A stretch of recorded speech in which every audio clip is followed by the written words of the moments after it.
wonder if it's Jack dressed as Stryker, I suppose, probably. The cyborgs pursued Stryker through the darkened city skies. As Stryker leapt from building to building, she could hear Jack's whisper in her ear. Ah, no, it is Haruna. I did good. How long must we run from them? Until we get free of them, of course. Indeed, it was not Yamato running from them, but Haruna disguised as Stryker. Jack had even used his ninjutsu to conjure up an outfit exactly like Zero's. Obviously, she couldn't fly on her own, so she had Jack floating above her, pulling her around like a puppet on strings. We just didn't make sure they think Yamato-kun isn't at the hospital. That means we can't let them catch us. Like here, on the bay. But the Balborn cyborgs knew nothing of this. They pursued her as quickly as they could. He's awfully fast for an injured man.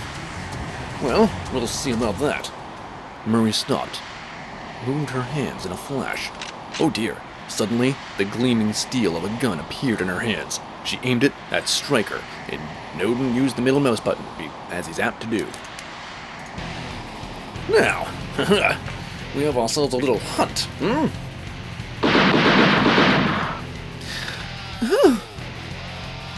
Haruna screamed as the bullets grazed her. Beginning using projectiles, have they?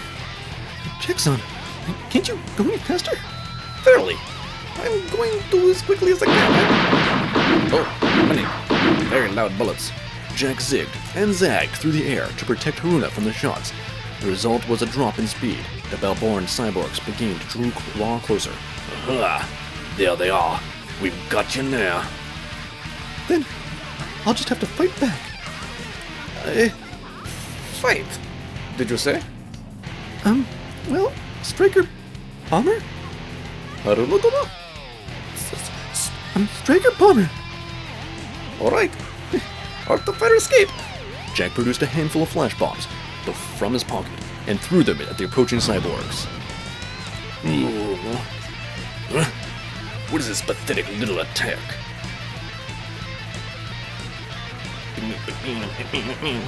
Red fireworks blossomed in the sky above, drawing the attention of the townspeople. Hey, look! Aren't those guys from the news? Yeah. Wow, we've gotta get out of here. Or we're gonna be caught in an explosion. We're all gonna die or something, I don't know. Then they turned to watch the mid-air duel. Among the crowd of gawkers was Yuki Daisuke, who had come to the city to look for his son. Hey, that's Stryker. Oh my god, dearest. Oh my goodness, my heart. Oh goodness. Oh, we gotta get him out of here. Oh goodness. Hiromi pulled at Daisuke's arm. Realizing the danger, the crowd quickly began to run from the scene. No, you wait here, dear. I'll have to follow them. You're gonna do what? Oh my god, you stupid man. You know, my mother told me not to marry you. She said, listen, Hiromi, you're a very smart girl, you're very talented, you could go up, do anything you want. You stay away from the Daisuke guy, okay? He's nothing but no good. He's just sitting there drawing with his little pictures all day, and he's probably gonna chase off after some dangerous thing. And what happens? You're chasing off after some dangerous thing. What am I supposed to think? Daisuke pulled free from his wife's arm and nagging and began running against the tide of the crowd. Meanwhile, in another corner of the city, a man and a woman walked together down a narrow alleyway. Colonel, please hang in there. She had hidden Mira under a dirty coat and hood. He staggered along beside her, as if drunk. Rin supported him on her shoulder and thought back over the day's events. How could things end up like this? It was only a few days ago that she had taken off school to go searching for Mira.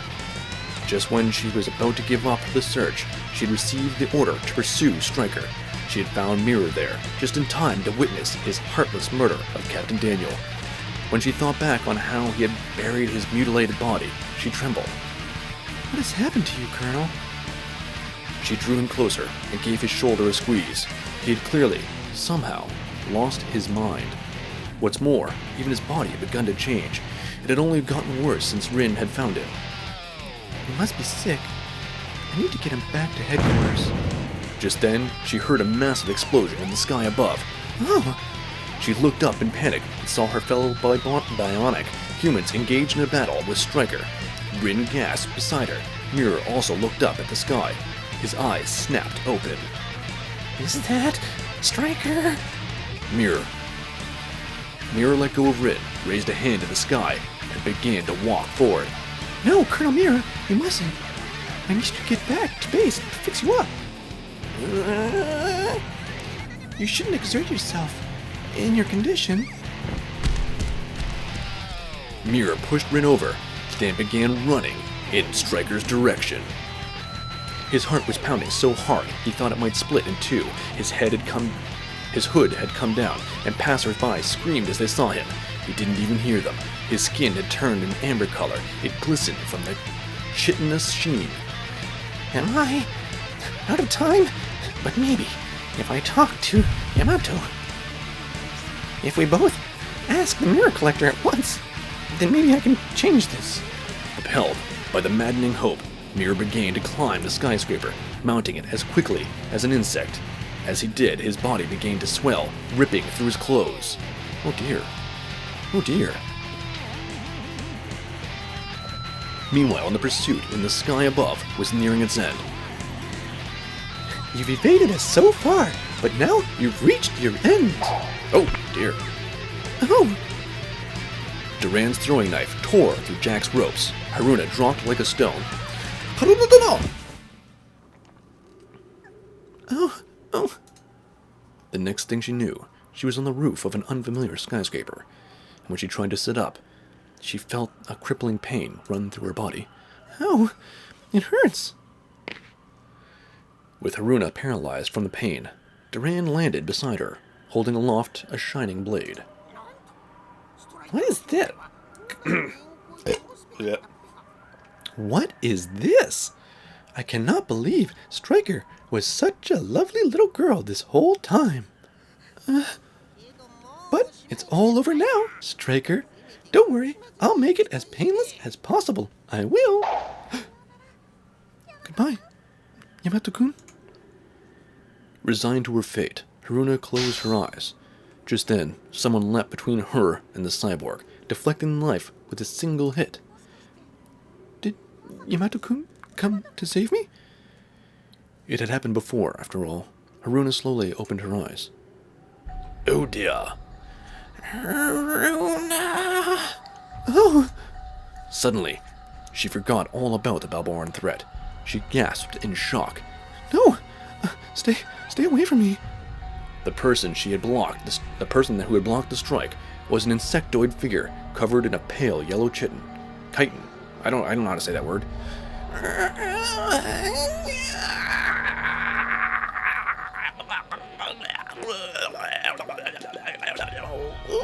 What a world! Okay. What is this monstrous thing? Another Japanese cyborg? The Balboran elite stared in astonishment at the new monster that appeared before them. Just then, the door to the roof flew open. Stryker, are you here? Oh. Who are you? You? Hey, ain't you Haruna-chan? You are, aren't you? Daisuke's eyes opened wide as he saw Haruna. It was only a moment later that he noticed the deformed Balboran. What?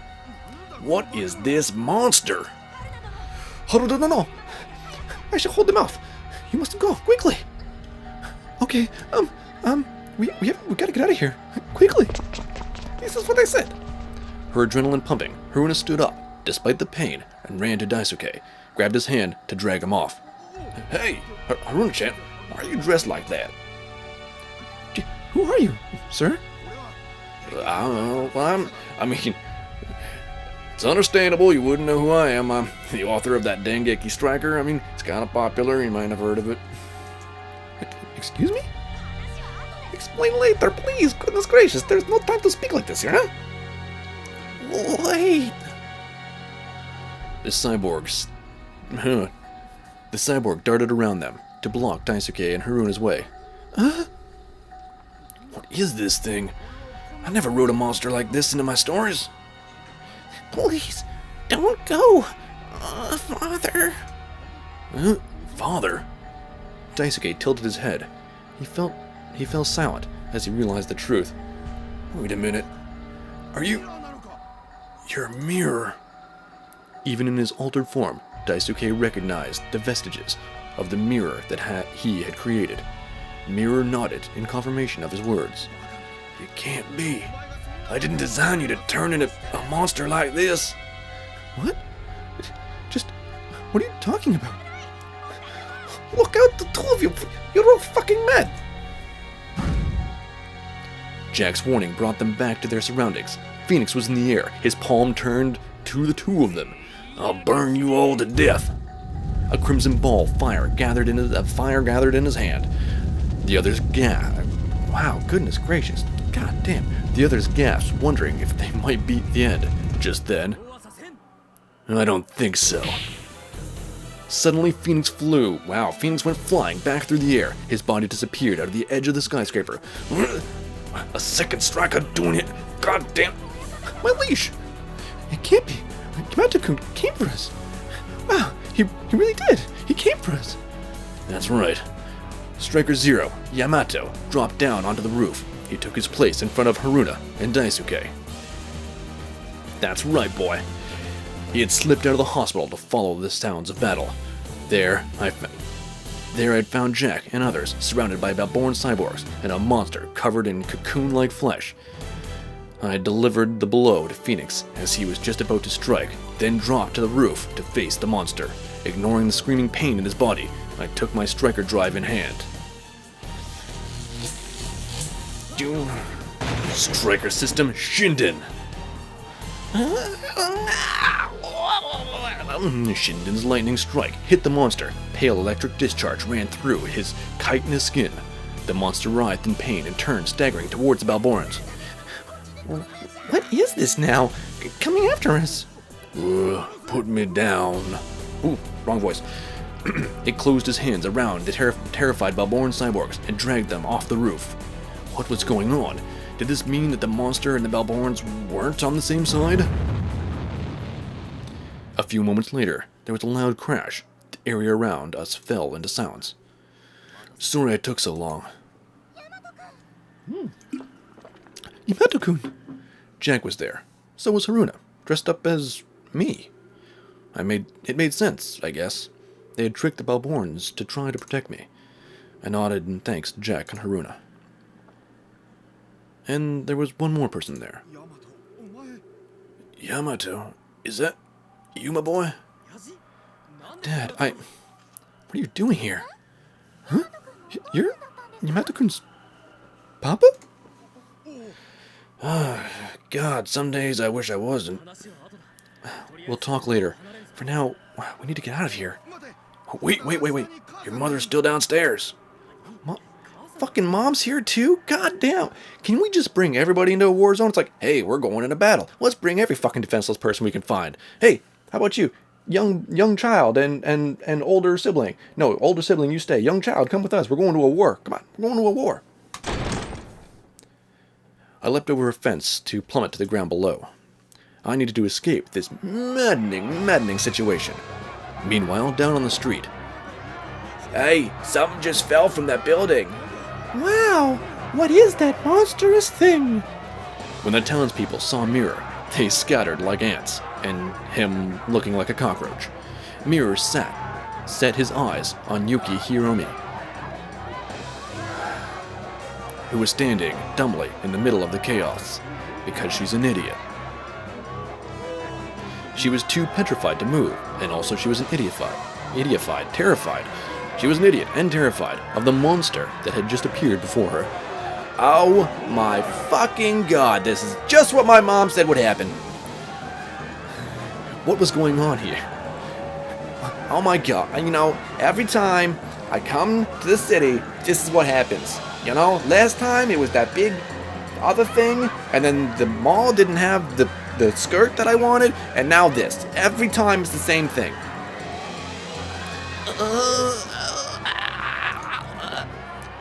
As the chaos continued around him, Mirror began to tremble. Slowly, he stood up to his full, massive height. Then his eyes met Hiromi's. Oh my god. Mom.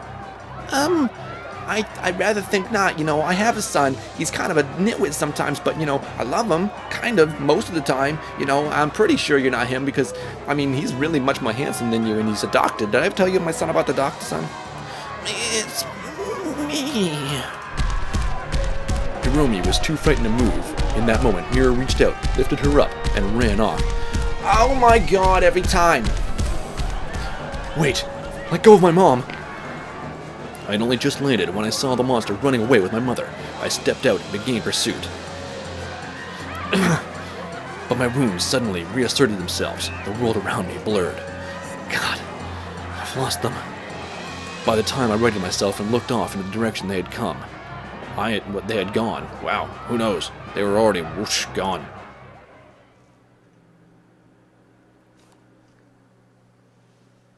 Jeezy, Kirizi.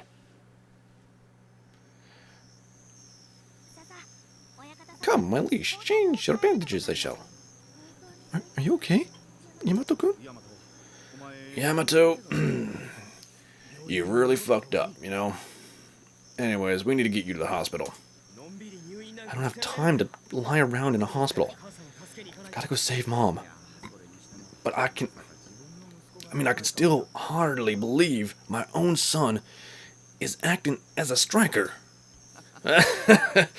Well, it's certainly not something you could predict. Otherwise I would have put a bet on it or something. People take bets on these things, right? This is no time to laugh, Dad, or speculate about your gambling habits. Anyways, how can you be so calm about this? You should calm down too. Stryker and the Balborns all reflect how I wrote them in my manga. Stop that. I'm not... Look, just listen to me, alright, boy? Here's what I'm saying. Father opened a hard-shell case he had brought and showed us the contents. It was packed full of manga manuscripts. What is this? It's the full manuscript of my comic, Dengeki Stryker. I wonder what would happen if I finished the story. You speak of giving your story a felicitous ending? Yes, maybe handsome, maybe lovely ninja marries Stryker, out of nowhere. Nobody knows why. What, are you saying that if the Balborns don't exist at the end of the manga, then maybe they'll all just, disappear? That's the idea. Just give me a minute here, right? He pulled out a clean, white sheet of paper and began sketching out images in pencil. Wow. Man, Dad, you're really fucking good. Of course I am. Used to be a best-selling manga artist after all. Yeah. Y'all heard of my manga, right? I did tell you it's called Dengeki Stryker. You might have heard of it. We waited until the final images took form. Then Daisuke laid down the pen. Well, there we go. So, what do you think? This is what I call a middle mouse button. I just put it at the beginning of, each page just to really emphasize the action coming up. There, what do you think? Sorry, there we go. Well, let me see. Suddenly, the Balborn Imperial cyborgs all suffered heart attacks and died. Which, would be a fairly bloodless way to end this. Dengeki Stryker lost his powers, became an ordinary man, and went back to a life of peace. Hey, wait a fucking minute. I said nothing about losing my powers. We said no more cyborg. No, we said no more Balborans. I get to be cool badass for the rest of the time. They all lived happily ever after. Haruna, went to live in a box. Jack learned to bathe. I went off and married a nice girl in a cafe. Well, Yamato, this should fix everything up, huh? Well, I like the bit about marrying the girl in the cafe. If your theory is correct, that means I should have lost my powers, right? Yep, that should be about right. You know what he said. Yamato, don't kill your father. It's only a minor shock, but as you can see, the new ending hasn't really changed anything. Damn. I was so sure that was gonna work. Anyway, I gotta go find my mom. Accompany you, I shall. Ho ho ho. Just then, an old man's laughter filled the room. As you can see, this world is not so easy to... Oh, I need a good... What's a good voice for this... I just need an old man's voice. As you... oh... okay, you know what? Just because I've done it recently, we're going to do it this one. As you can see, this world is not so easy to control. Who's there? Matuko, look at the door.